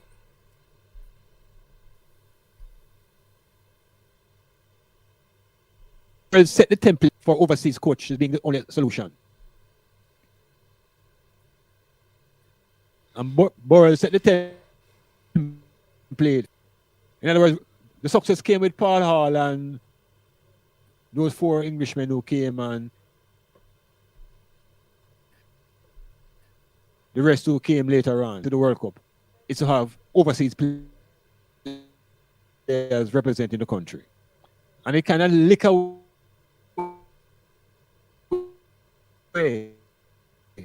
Because after a while, Burrell insisted that only professional players could play for the Reggae Boys. And guess what happened? There are no professional leagues in Jamaica. So it literally eliminate the local player from making the Reggae Boys team. That has to be checked out and reorganized. It has to be reset.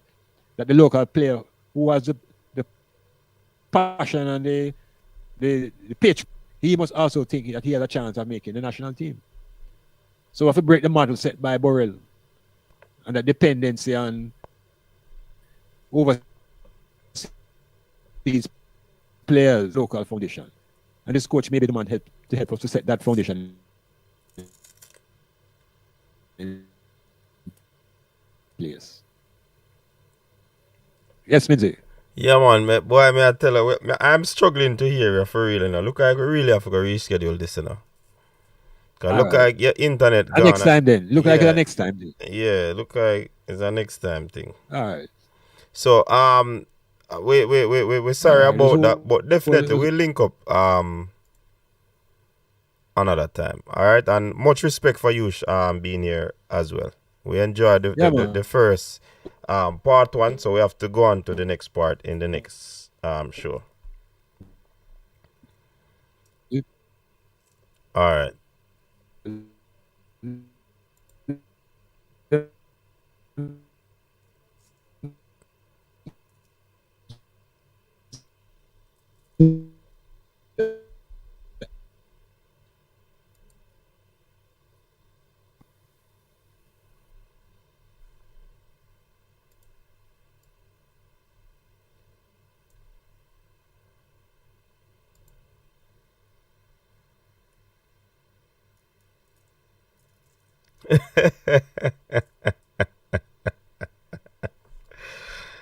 The man is it think it easy.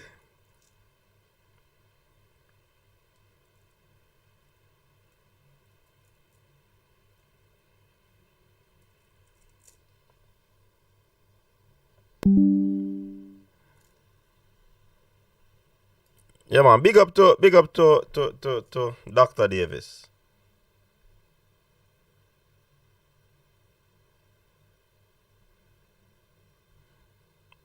Big up to Dr. Davis on this one. Really have to continue this conversation. Yeah, man. I think it was a fruitful conversation, don't? What say you people? Was a fruitful conversation?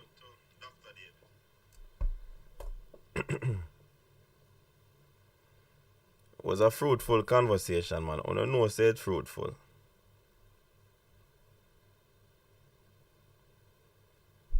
I don't know say it fruitful.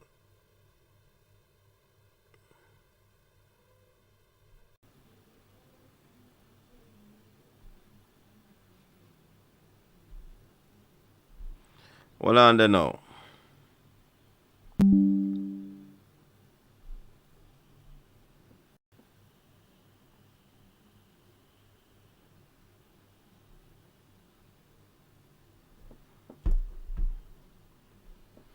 All right, so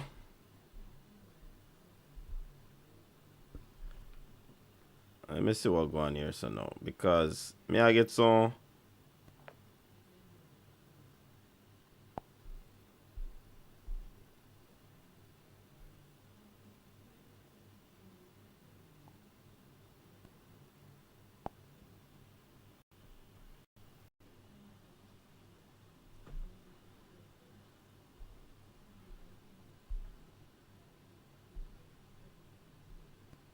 Thanks, Keon.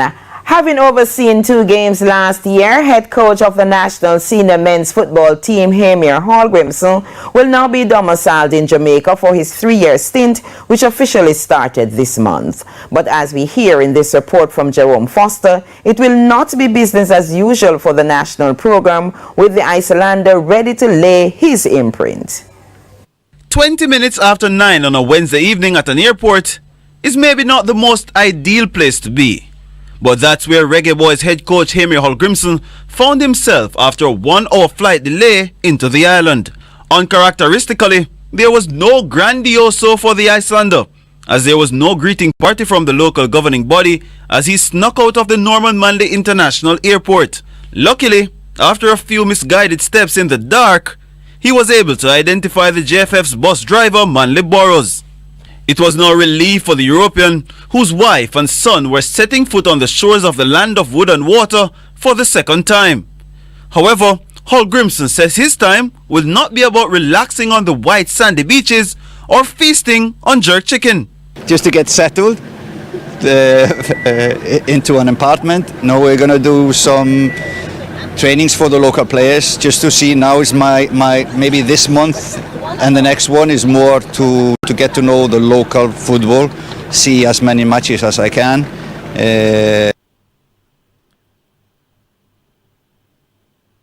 So this is a new way to earn over $500,000 on a monthly basis living in Jamaica from the company. Hold on there. I think that's the part Dr. Davis was making mention of, about knowing the local football. So probably that's why he made mention of that. But let me continue. Seeing maybe the future players of Jamaica here in the country. So that's my next 2 weeks. The 55-year-old is tasked with rebuilding and fixing a brand that has been spiraling downwards, but he's already seeing progress. I hope you will see it on the pitch, improvement for the team, but I think the JFF is improving a lot as well. So I've tried to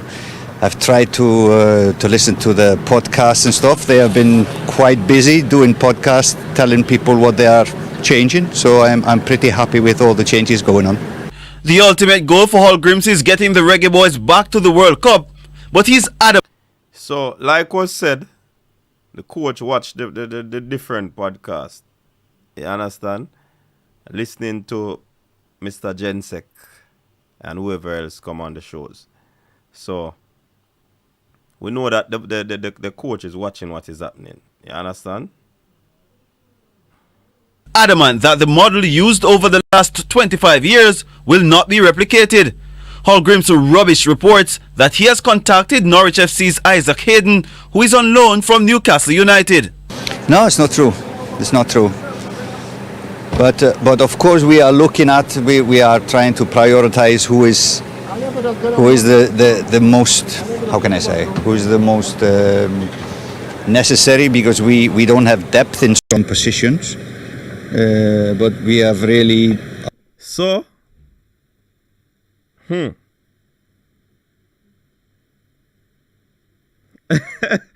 the Rob Smith?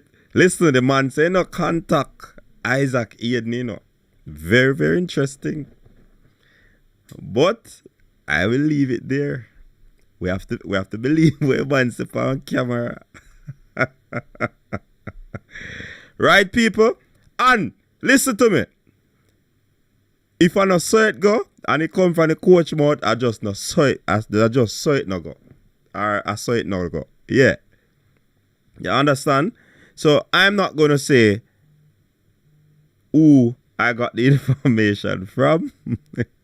But I just leave it there, people. The coach say not contact him and let it stay there. You understand? Let it stay there.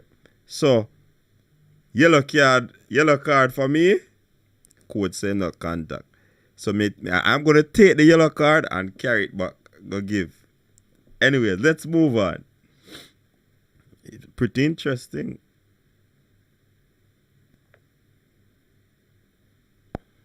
A lot of talented players, so it's not about load. When he said that the model is gonna change, what is he talking? That was used over 25 years. I don't understand. Is it that a straight local? That's what Dr. Davis said a while ago. Is that what that was gathered from what he's saying?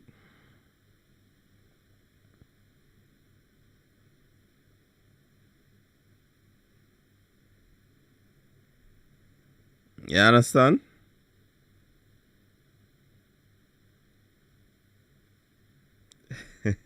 Loading in players I understand just to sign to play for Jamaica. If we don't use them, if we don't have space in the team to use them, then I'm not going to call them. Sunshine is limited in Iceland, but Hall Grimson's presence in the Reggae Boys program is expected to spring rays of optimism. But that will be put to the test when he takes on Mexico away in his first official game in the CONCACAF Nations League in March. Jerome. So I want to say, a 2 yellow card.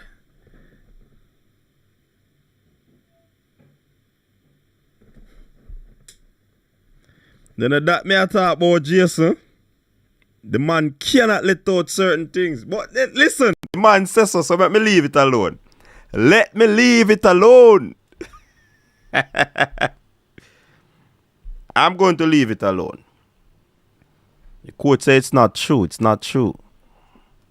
But a lot of things have been said, and So, when you say straight red, me forget. Alright, so we can end the show then. So end the show, Chris. Okay, if me get ready, show I done it unless you are come on, come keep the show.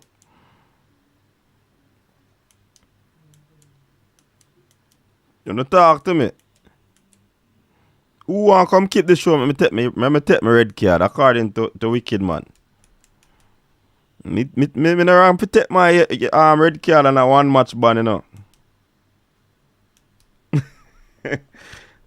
Me take my 1 match ban, No problem with that. Listen, Fresh God. Yo, me can't say a lot, but you know what? Nah, I say nothing. I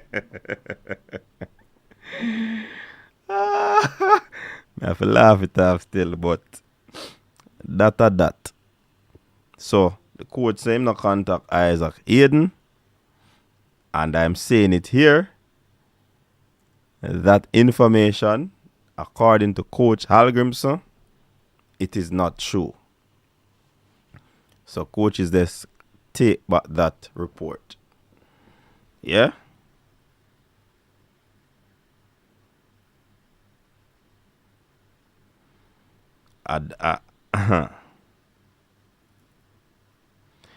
No, man, no VAR, no draw for this suggestion. Me get the red card, man. No can't go for VAR this, man. I me get the red card, They can't go for VAR this, so. But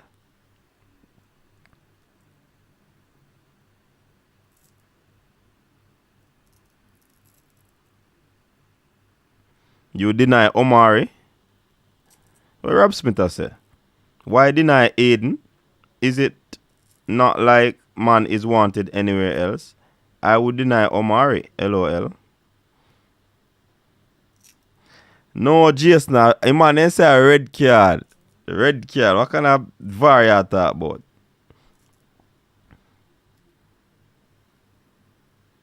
Sherman said, Coach, I listen to the person and it's gonna VAR, my boss. Who to believe? FIFA investigate the red card, so you might get lucky. FIFA investigate my red card.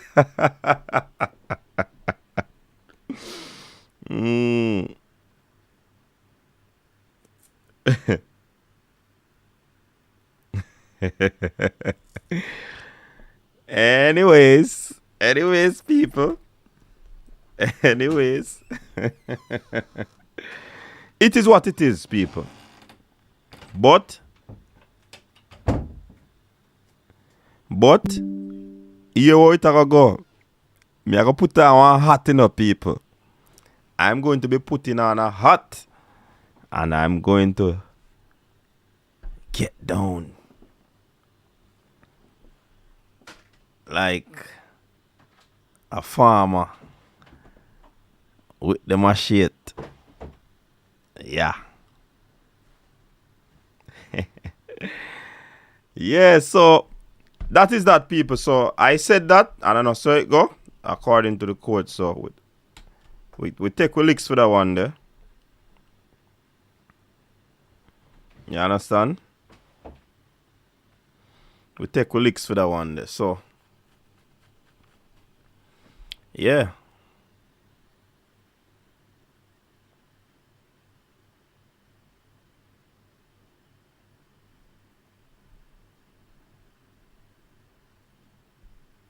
So, coach, you really couldn't hear the interview, or did you step in to save the boss? No, man, the internet did I get something, man.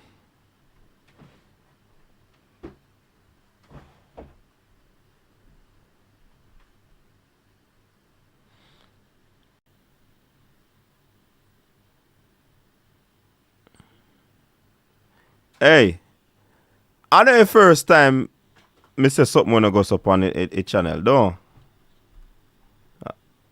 Yeah. So, people are talking about credibility. I saw credibility easy for go on the raps. Come on, man.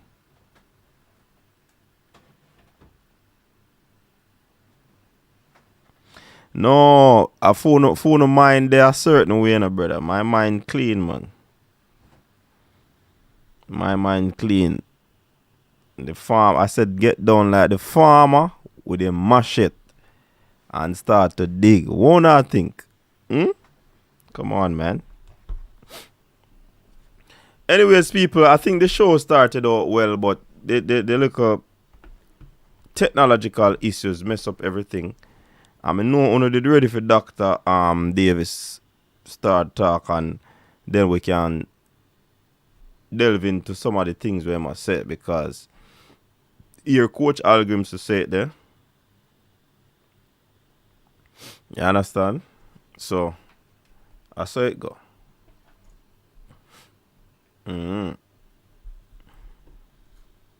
Hey, me never see myself as being perfect, you know. So we're not afraid of this, man.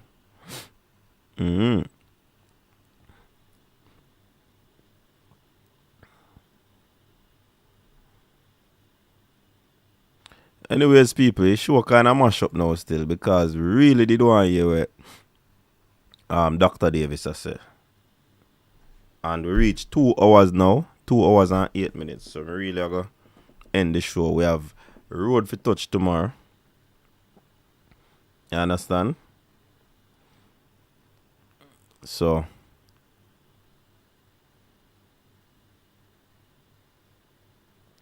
you understand? But anyways, big up yourself, people. Thanks very much for tuning in. You know what I mean? And stay safe until next time. Peace out.